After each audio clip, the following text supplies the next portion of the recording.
Welcome, everyone, to the True You podcast with me, Martin Kettlehut. I'm an executive coach, and this is my partner in this podcast, Bill Tierney. Hi, everybody. and tell them what you do. I'm a compassionate results coach. I'm a certified IFS practitioner, and I help people discover what it is going on inside that stops them from having the life they already want. Awesome. And we're going to talk today about one of those things that prevents people from having the life they want, or to take it back, of just being their true self. Yeah, this is just one of the things that could block that and could get in the way. I'm currently reading The Gift of Our Compulsions by Mary O'Malley. Mm-hmm. And so something about her languaging has gotten into me. And now I'm thinking of our topic of complaint. I'd like to talk about complaints. Yeah, we didn't actually say it. The topic is complaining. Right. But I think I want to call it the gift of complaint. And my hope, my aspiration for this conversation is that by the end of it, we will see what a gift complaint is. So let's see how it goes. We don't have an outline, but I did have an experience this morning, and very likely we'll have an experience this afternoon after we're done recording. I have a women's group in the morning and I have a men's group in the afternoon. And with the women's group, we happen to have one of the sessions that we have every single month. We have an open discussion, open exercise opportunity. And that's usually inspired by something that one of the women in the group shares during their check-in. Check-ins are brief, 1 to 2 minutes. This morning it was 2 minutes apiece. And I wrote down 6 or 7 different potential topics that we could use to discuss during our group. We have a 90-minute group.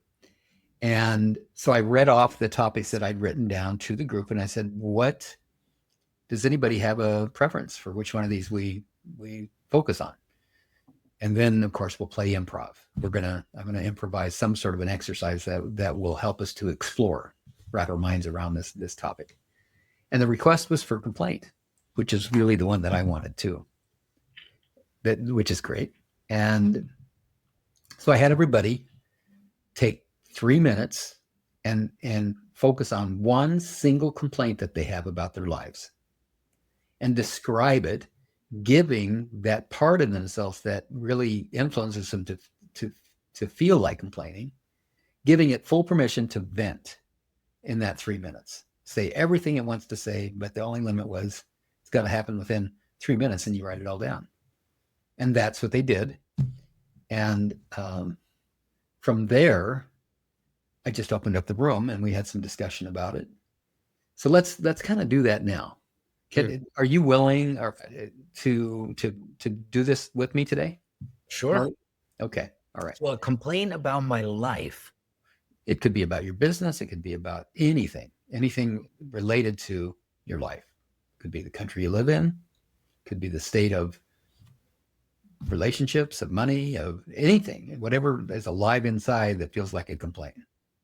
So let me just ask you then, rather than journaling for the next 3 minutes about that, if you were to just give permission to whatever part feels the safest to reveal during a podcast that others are going to be listening to, to give permission to the part of you that has that complaint, what would the complaint be? And then if we heard from that part of you, what would the part like us to know about what it has to complain about?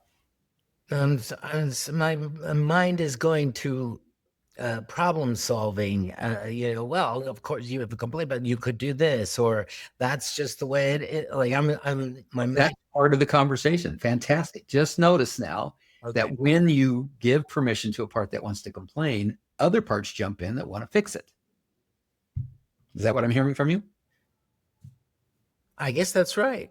Yeah. Parts that want to maybe discount that it's not really worth complaining about.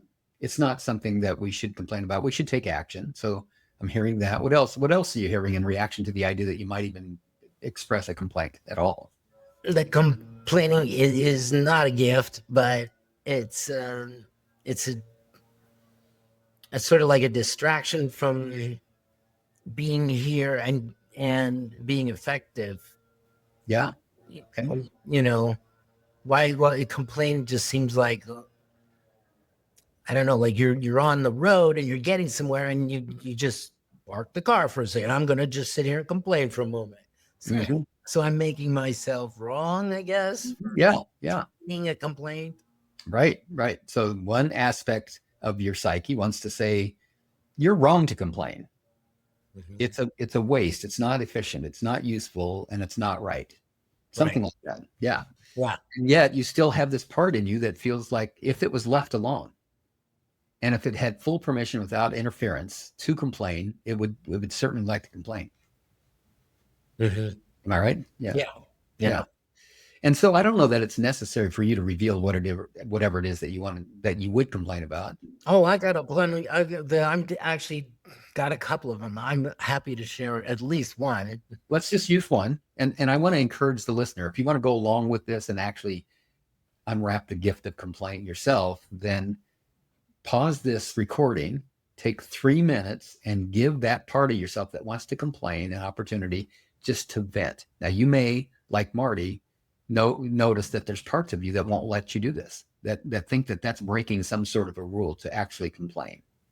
But if you can do it, if your parts will let you do it, take 3 minutes and describe that complaint, and then come on back and listen to what Marty has to say about the complaint that he's going to focus on. All right. So what is that complaint, Marty? They're pausing. Now they're unpausing. They come back. Yeah, here they are. My complaint is that my parents waited too long in life before they had kids. And so they died early. And I have a big portion of my life with no parents. And if they had had kids earlier, our ages would be closer and I'd have had more time with them.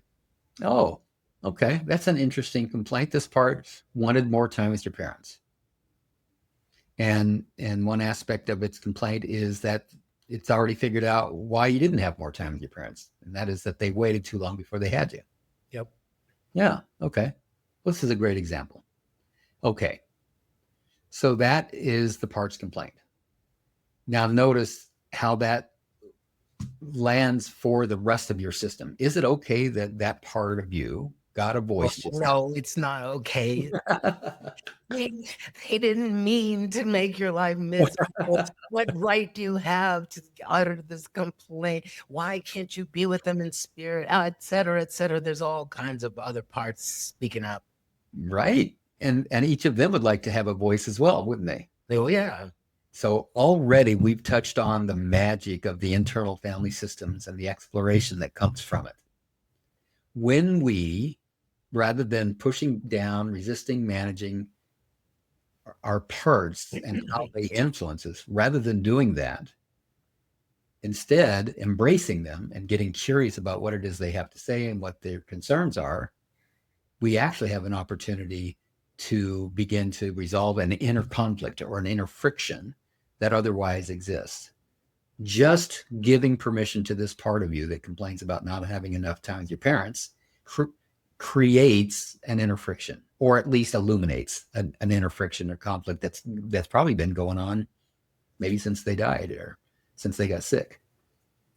It came a little bit later because at first, I just took it for what it was. And then I realized, like, whoa, my people my age still have their parents, and yet mine are already gone. So that came later. Uh-huh. Yeah. Yeah. All right. So we have parts in conflict with each other. Is that obvious to you in this conversation?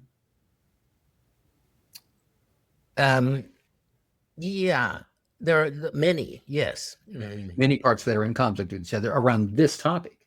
Yeah. Yeah. Yeah. So what the IFS model wants to help us do is to build trust-based relationships with every single part of our system, especially those parts that are suffering the most or that are so extreme in how they protect that they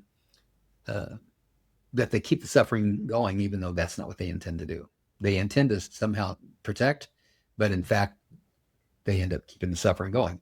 One great example of that, and that's not present here, but one great example of that is the inner critic.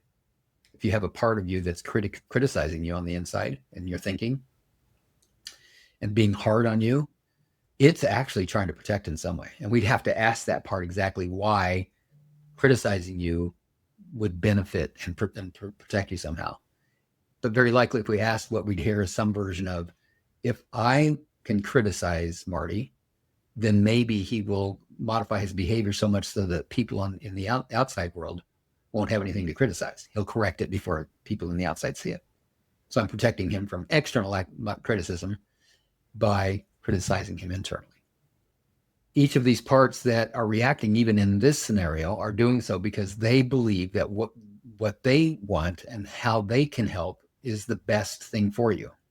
They're trying to help, every single one of them. That's just that they disagree on how to go about doing that.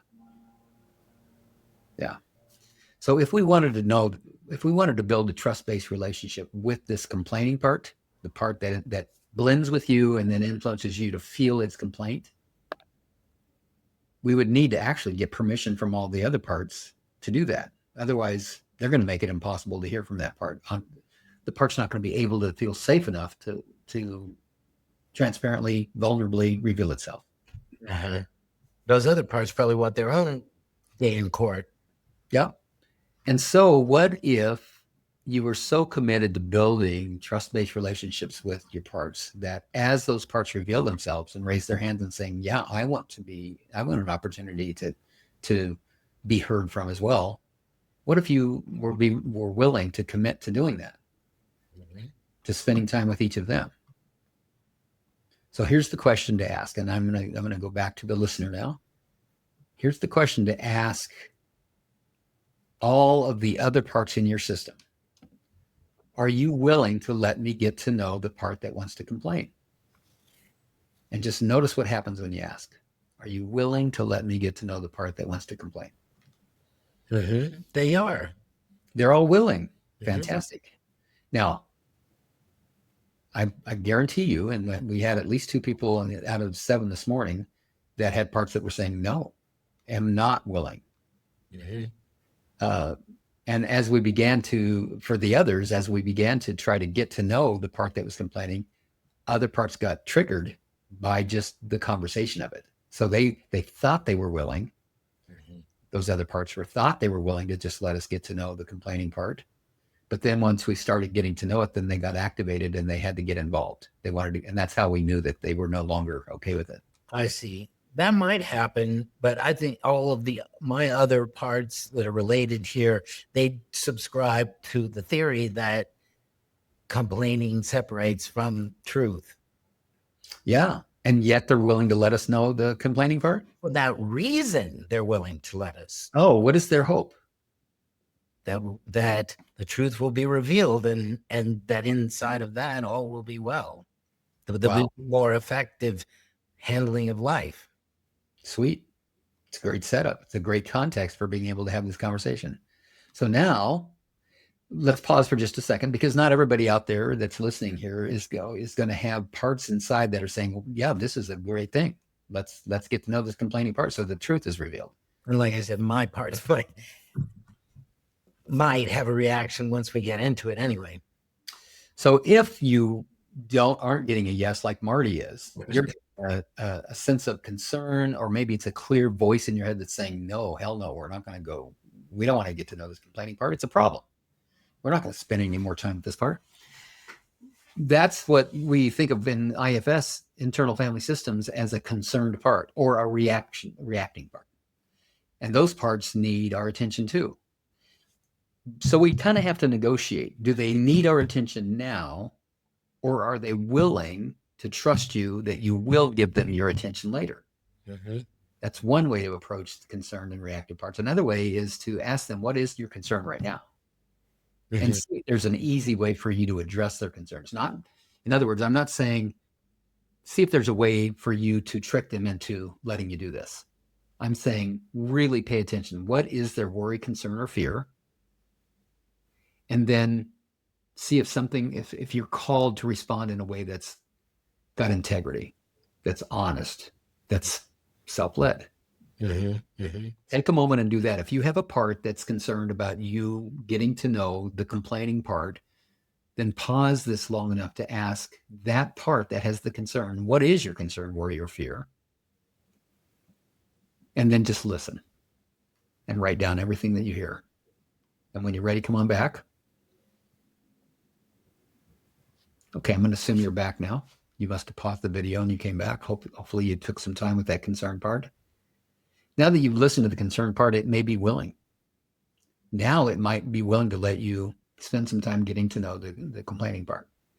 It may not. It may need to be the part that you learn about. And if that's the case, then these questions I'm about to ask apply to that part. Okay. Okay. So we're still good, Marty? Mm-hmm. Okay. So ask the complaining part, is it willing to reveal itself to you? Is it willing to let you understand it better? Yes. Okay, great. So given that it's willing to be understood, what would it like you to understand? Like me to understand that we could have, that there was a lot that we didn't, my parents and I had a ways to go before we really understood each other. There are conversations that we didn't get to have. There's a level of, yeah, I think that pretty much says it, like, and in fact, that's part of the reason why I didn't come to see this. I didn't come to have this complaint right away because, when they first died, I thought, well, I was in the state of just like, well, they didn't understand me, and I didn't understand them, and that's where it stops.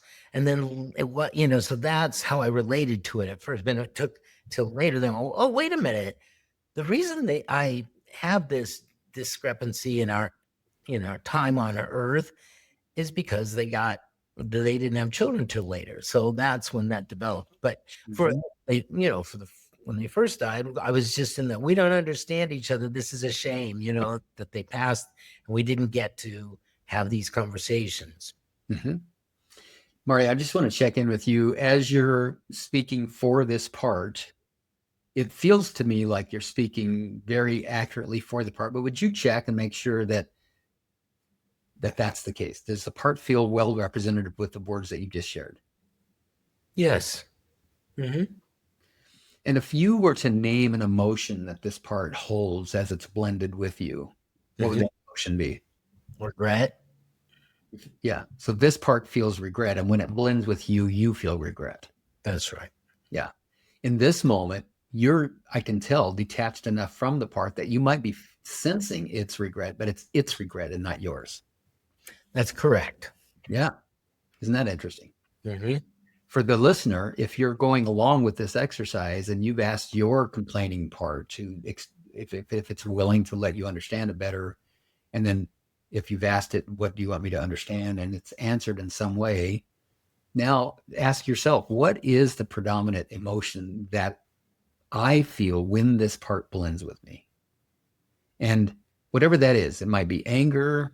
Complaint often is accompanied by anger, like an unfairness and an injustice. It might be sadness. It might be hurt. It might be fear. But there's something underneath all of this that's unresolved. Thus the complaint.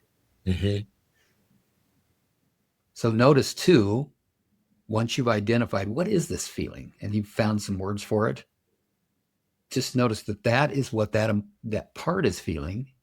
And that if you're detached enough from the part so that you're compassionate and interested, but not so blended that you actually are the part, then you might actually be able to have some compassion for this part that has a loss or a complaint or a fear or an anger or a sadness or a hurt.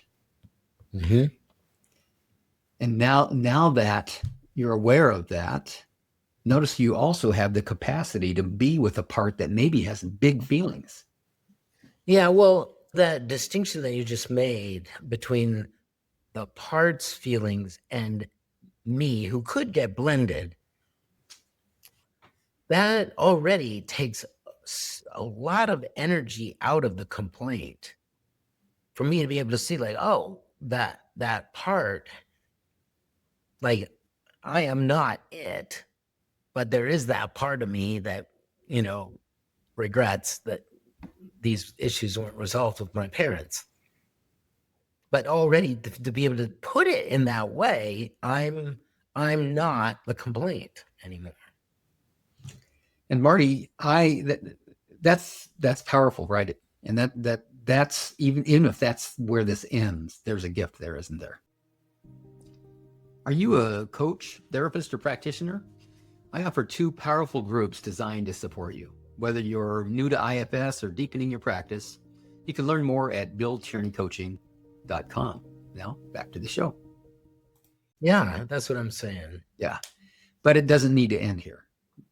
Are you still interested in the part that has the complaint?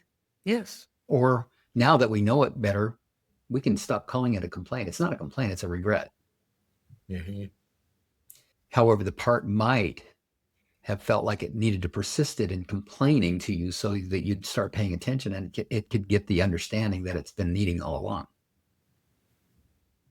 Yeah, well, and also I don't know if this is typical or not, but the reason why it first came about as a complaint was that part was pointing at mom and dad's, not getting around to having kids till later in life. And Yeah. now there's this other part of this part that it sees, well, I really regret not having more time with them. Mm-hmm. In a way, it seems like maybe you having this conversation by creating a space that is a container for the conversation, the part now is understanding itself better. Yes, that's right. Mm-hmm. And how do you feel toward the part that has up until now occurred to you as a complaining part? I have compassion for that part. I want to say something like, I deprioritize that part. So now that I see what's going on with it, like, it's not the most urgent thing, like, that might be there in me, but like, it doesn't need to get resolved for me to, have a good day.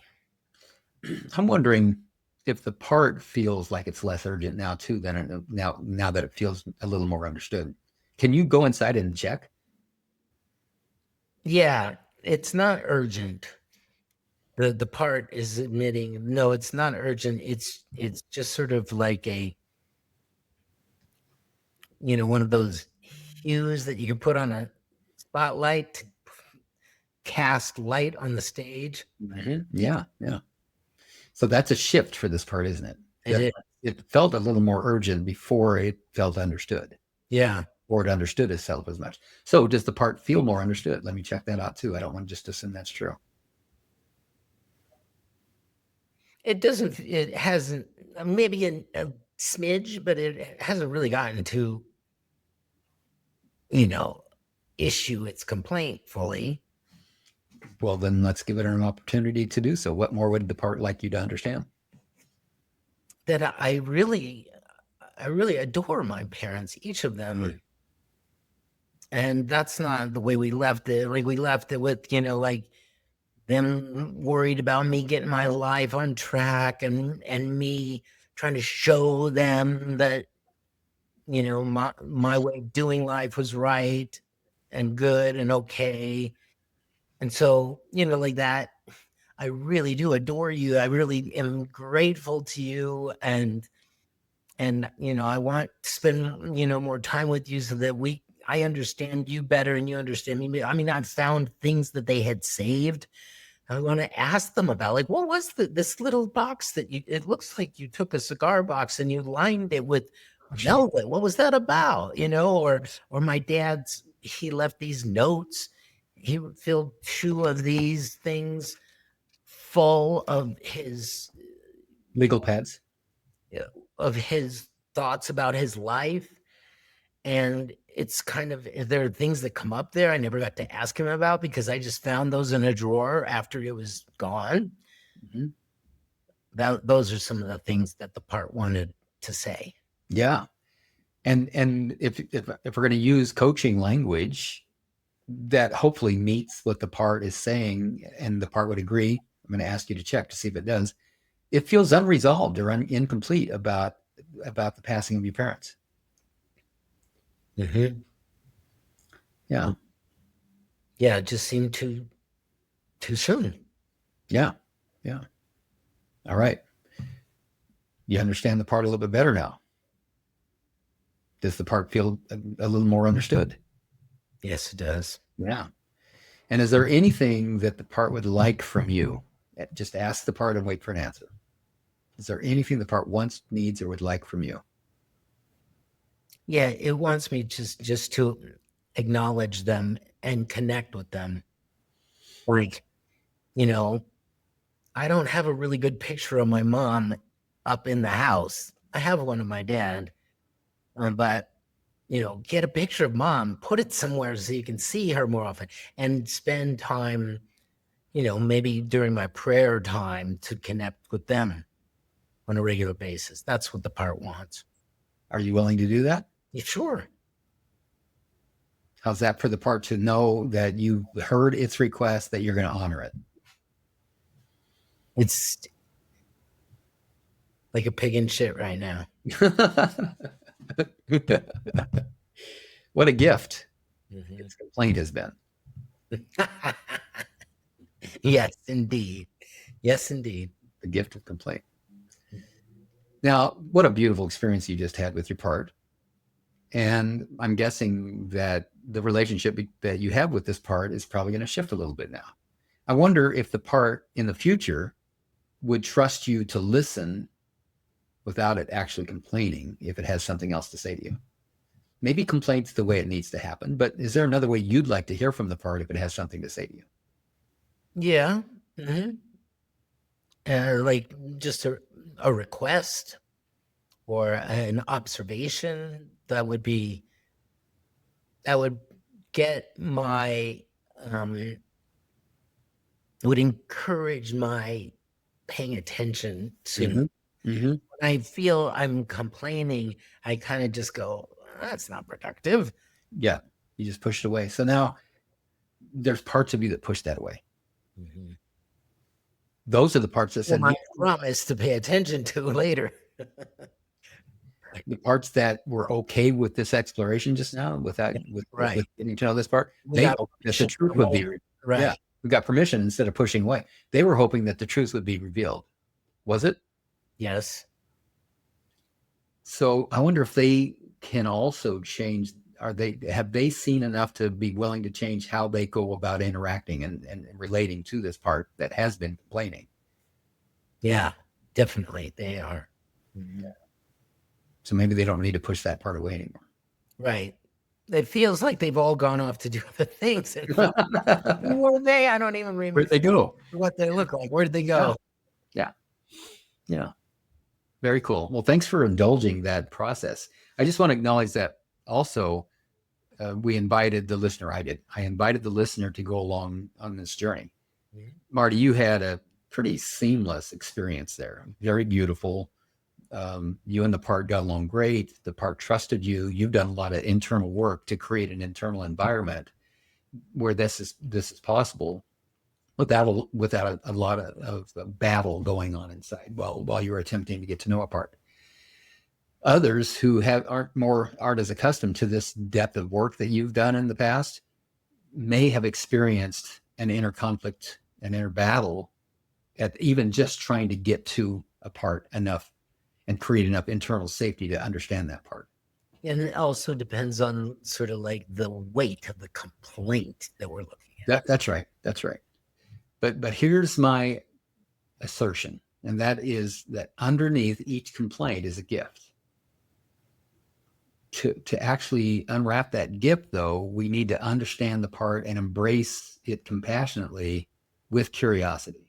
And if we're not able to do that, then whatever part blocks our ability to be curious and compassionate, that's the part that needs our attention. And if when we attempt to give that part our compassionate, curious attention, we're not able to do that, then we need to go to the part that's blocking that. And you just keep going until you get, if you can imagine, 3 concentric circles. And in the center, the center circle represents who you really are. Now this gets back to the true self conversation, the true you. The center circle represents the true you, who you really are, whole, perfect, complete.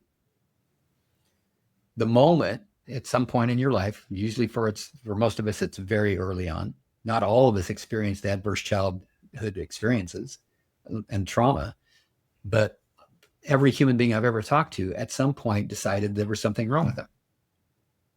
And the moment that happens and that idea that there's something wrong with me is embraced as valid and true, we form what I call the shame identity. So that's the second concentric circle. And once we realize, and because we believe that what we made up about ourselves is true, that if the rest of the world finds out too, now we're in real trouble. Because if the rest of the world knew what I just figured out about myself, that there's something wrong with me, then I got no chance. Nobody's going to want to be around somebody like me. So now we form a third layer that I call the false identity, which is a protective layer of who we show up in the world as, so that nobody ever figures out what it is that we're ashamed of about ourselves. That in my work, it's called a secret identity. And there's a lot of work. It's not only that you put up a wall, but every day there's work to be done to keep people behind that wall. Yes. Now, if we bring the IFS model in and talk about the parts, that false identity is made up of managers and firefighters, protectors that either try to prevent bad things from happening, like people finding out what's wrong with us, or that react once we suspect that people have figured that out, or once something bad does begin to happen, the firefighters put that fire out. They react in some way. The managers try to prevent the things from happening. So those are the two kinds of parts that make up that false identity. And it's often those parts that are doing the complaining. They're the ones that are trying to accomplish something to continue to hide the shame.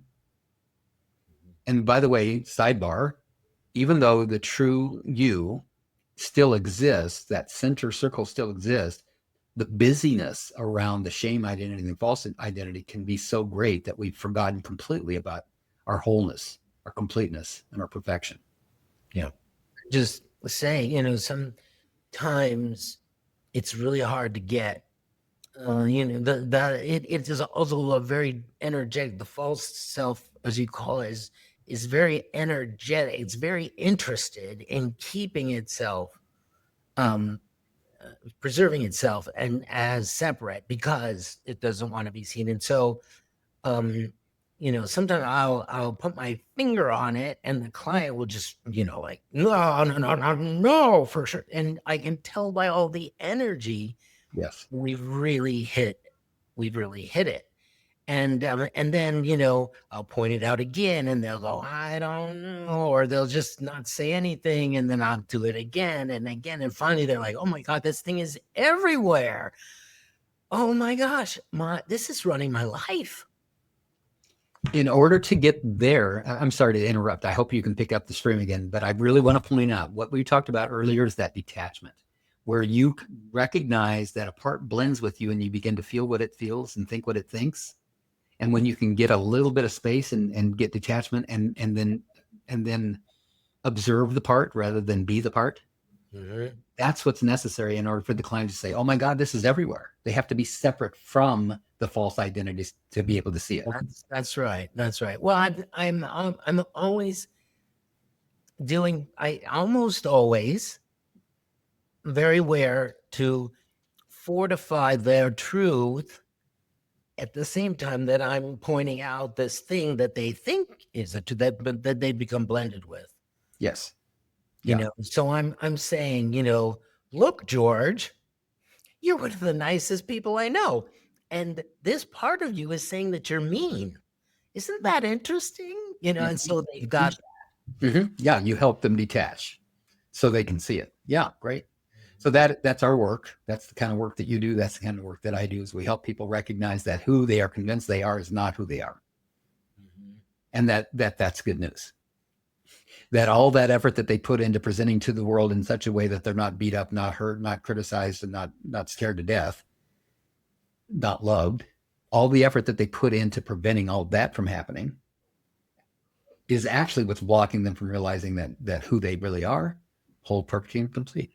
And it's not, you use the word that they're convinced that they are, and I don't mean to be picky, but it was not like there was, an argument made and they agreed, they got convinced like that. No. And I know that's not what you meant, but it's important, I think, to point out, because it's also not how you disengage from it either, by convincing yourself that you're not. That'll never That isn't going to work either. Yeah. does not work. A million affirmations a day is not going to break through that false identity, the illusion that who I am is who I've presented myself to be in the world, or who I am is who I'm trying to hide from the world. Mm-hmm. It's not going to break that. Right. What will break it is compassionately embracing with curiosity those parts of us that populate those two zones of the false identity and the shame identity, build relationships with them enough so that, as Theodore Roosevelt said, once they know we care about them, then they care about what we know, which is that who I really am is fully capable. Who I am is resourced. Who I am is love. Theodore Roosevelt, where'd that come from? He doesn't do Theodore Roosevelt said, people don't care what you know until they know that you care. I see. And I've just converted that into parts. He didn't. I don't know if you know about parts or not. Very good. Very good. There it is. I think we've unwrapped the gift of, all right, one more time. I want to come back around. Why am I talking about these three different layers? It's because the complaint is going to come from the populated area of the false identity or the shame identity. It can come from either area. The shame identity is made up of parts that IFS calls exiles that might just say, I'm alone, I'm stuck, I'm scared. To protectors like managers and firefighters, they want to just say, shut up.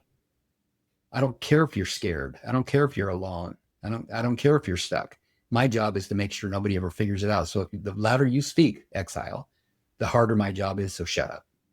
And so in other words, to these managers and firefighters, an exile's statement of fact, I'm alone, I'm scared, I'm stuck, I'm hurting, feels like a complaint. Whereas a manager and a firefighter might be expressing complaint with an agenda. If I complain loud enough, like this one that got your attention today, if I can complain loud enough and often enough and frequently enough, and if I don't ever give up, maybe someday Martin is going to listen to me. And I'm going to be able to tell him what I really want him to know, which is I miss mom and dad. I want to reiterate a suggestion I made many episodes ago, that the Loving Parent Guidebook that's put out by the Adult Children of Alcoholics is a great way to begin to hear complaints and other sorts of communications from within a part, and to take an interest in them rather than to stuff them away or to try and just give them a pacifier. You become your own loving parent of these parts that got stuck somewhere in childhood. If you want to check that out, if you want to get that book and you want to check out Adult Children of Alcoholics and Dysfunctional Families, go to adultchildren.org. That'll be in show notes. And by the way, if you're not from an alcoholic family, but there was dysfunction in the family that you grew up in, this program may be for you. In my opinion, one of the purest 12-step programs there are that does approach recovery from compassion and curiosity rather than shaming, blaming, and scaring. Right. It is. I agree with that completely. We need to wrap up, Marty, but can I just ask you now, what's the impact of doing this exploration with your part that had regret? Well, in a way, it feels like my parents are waiting at the dinner table for me tonight. Like they're back in my life in a way, it's not over. And that's really delicious. That's rich. How lovely is that?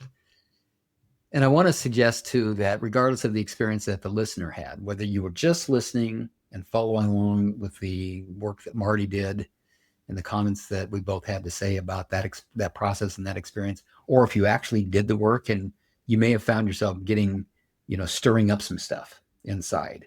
A complaint often is, like I said, at the very core, it's coming from a part that really wants your attention, really wants you to know and understand something. But if you're not accustomed to embracing your parts and approaching them with curiosity and compassion, you might be feeling stuck. It might feel like this was upsetting to even participate in it all. And if that's the case, I just want to encourage you to be supported in a couple of ways. If you're interested in learning about the internal family systems model, there's a ton of videos on YouTube. Richard Schwartz is the creator. And if all you do is watch Richard Schwartz YouTube demonstrations of IFS or explanations of IFS, that's going to be helpful. Another thing that you can do is come to my free pro bono 90-minute, 4 times a month group to practice learning about and practicing the internal family systems model. It's called Parts for Practice. And we'll put this in show notes as well. Partsforpractice.com is how you find out about when those sessions are and how to join. So if you're interested in IFS, if you want to get some relief from this inner battle, this inner conflict, this inner friction that's been going on, if it's going on for you, just know it's going on for all of us to some degree.